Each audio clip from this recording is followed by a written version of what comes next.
Hello students, आज हम करेंगे exercise 4.5 draw the following. First question जो है इसका, उसमें आपको एक स्क्वायर बनाना है जिसका नाम है read with R E is equals to 5.1 centimetre. यानी एक साइड उसने दी है, बट साथ में उसने ये वर्ड यहाँ पर यूज़ किया है स्क्वायर। तो एक रफ स्केच हम बना लेते हैं। जैसे मैंने आपको हमेशा कहा है, रफ स्केच बनाने के लिए आपको स्केल यूज़ करने की ज़रूरत नहीं है। स्क्वायर है तो मैं एक स्क्वायर शेप बनाने की कोशिश कर रही हूँ यहाँ पे रफ स्केच में भी। ठीक है, इसको हमने नाम दे दिया क्योंकि उसने हमें यहाँ पे मेंशन किया हुआ है, तो इसलिए हम रीड ही लेंगे, वरना हम कोई भी और नाम ले सकते थे इसका। साइड 5.1 है। एक साइड अगर 5.1 उसने दे रखी है तो बाकी सारी साइड भी आपको 5.1 ही हो जाएंगी, क्योंकि स्क्वायर की सारी साइड्स इक्वल होती हैं।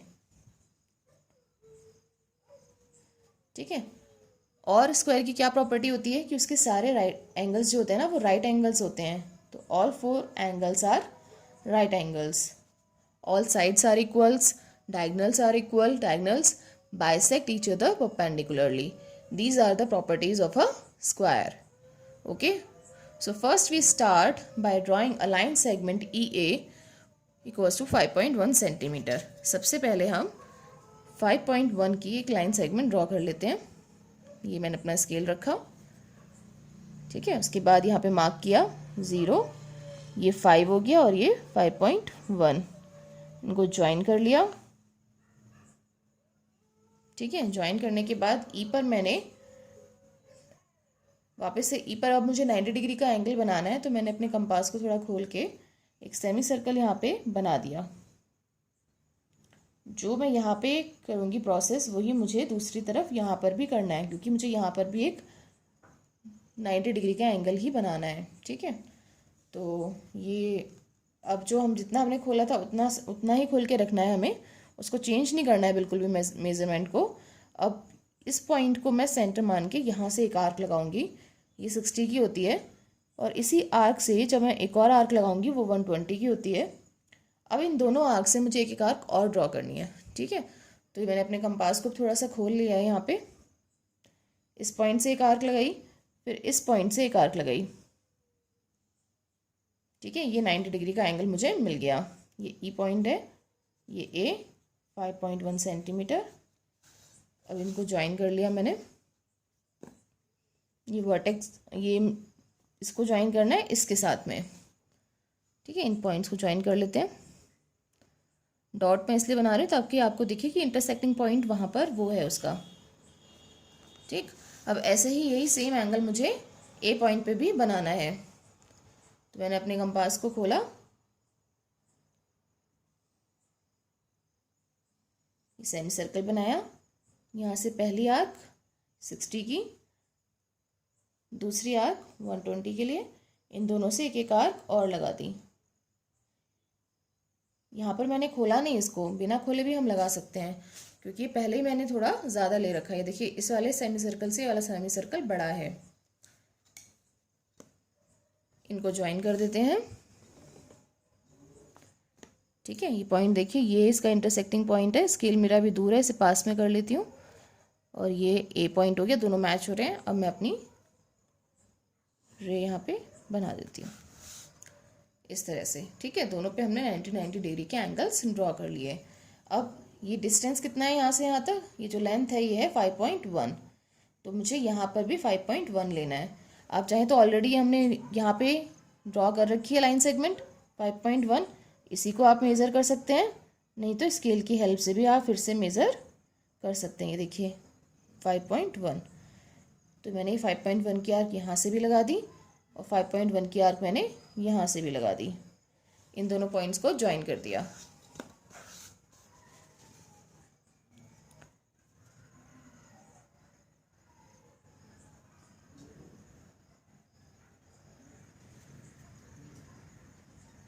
कुछ इस तरह से।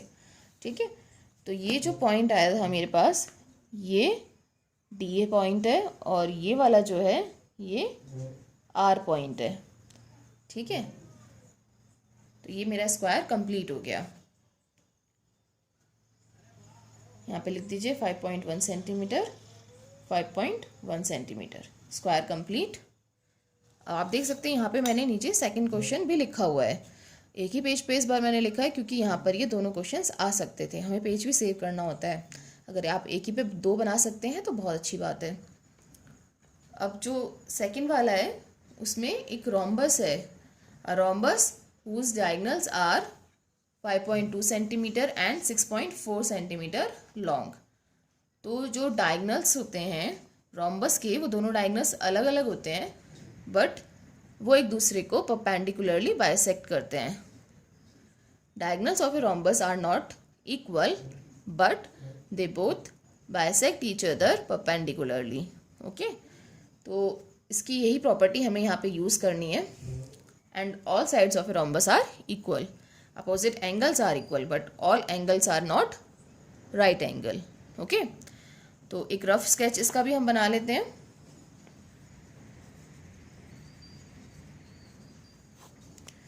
तो रोम्बस है तो मैं कुछ ये इस तरह से बना रही हूँ क्योंकि रोम्बस हमारी डायमंड शेप होती है, या आप जो काइट नॉर्मली उड़ाते हैं वो भी हमारी वो शेप भी हमारी रोम्बस जैसी होती है, उसमें ऑल सारी साइड्स इक्वल होती हैं। तो ये हमने ले लिया, इसको ज्वाइन कर लिया, दो डायगोनल्स आ गए इसके। अब यहाँ पे देखिए मैंने नाम नहीं लिखा है अभी तक इसका, क्योंकि नाम यहाँ पे गिवन नहीं है, तो आप अपनी मर्जी से इसको नाम दे सकते हैं। मैं ABCD दे रही हूँ, ठीक है। तो दो डायगोनल्स हैं इसके, एक 5.2 और एक 6.4। मैं नीचे ले रही हूँ 5.2 और ये जो ऊपर वर्टिकल वाला डायगोनल है इसको मैं ले रही हूँ 6.4, ठीक है। तो अभी हमें सबसे पहले क्या करना है, 5.2 सेंटीमीटर वाला ये डायगोनल यहाँ पे ड्रॉ करना है। तो स्केल की हेल्प से मैंने 5.2 सेंटीमीटर यहाँ पे ले लिया, ये 0 मेरा, ये 5.2 हो गया यहाँ तक, ठीक है। इसको नाम दे दिया BD। अब अभी जैसे हमने देखा कि ये डायगोनल्स क्या करते हैं, एक दूसरे को परपेंडिकुलरली बाइसेक्ट करते हैं। तो ये AC जो है इस BD का लाइन बाइसेक्टर भी है। तो BD का लाइन बाइसेक्टर ड्रॉ करने के लिए हम क्या करेंगे, पहले हमने D पर अपने कंपास की निडल को रखा, B पर रखिए और D पे, किसी एक पे रखना है पहले।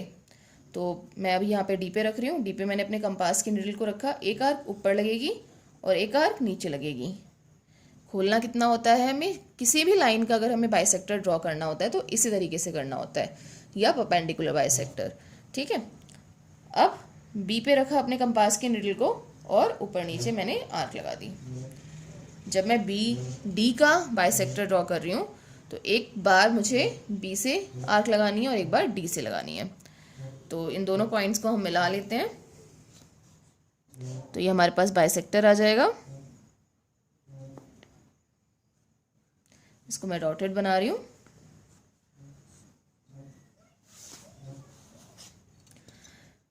ठीक है, डॉटेड नहीं बनाना चाहें आप इसको ऐसे भी बना सकते हैं, कोई बात नहीं है, ज़्यादा सही रहेगा। आर्क जब हम लगाएंगे तो मिस नहीं होगी हमारी कहीं पे भी आर्क, ठीक है, स्ट्रेट लाइन रहेगी। तो एक, अब ये क्या करता है, ये इसे दो इक्वल पार्ट में डिवाइड भी करता है। तो ये पूरी यहाँ से लेकर A से लेकर C तक ये 6.4 है।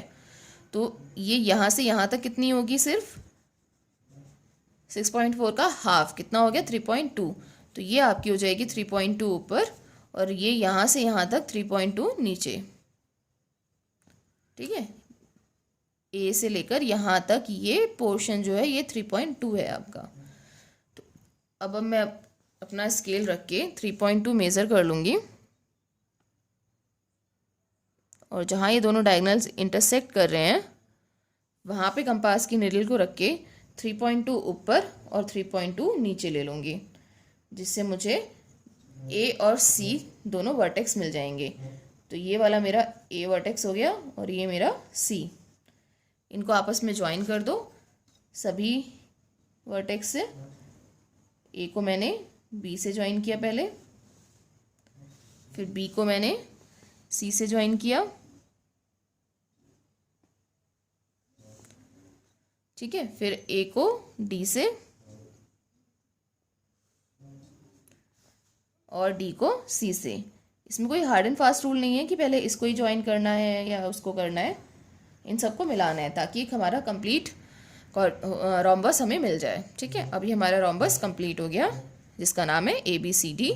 डायगनल्स हैं इसके 5.2 सेंटीमीटर एंड 6.4 सेंटीमीटर।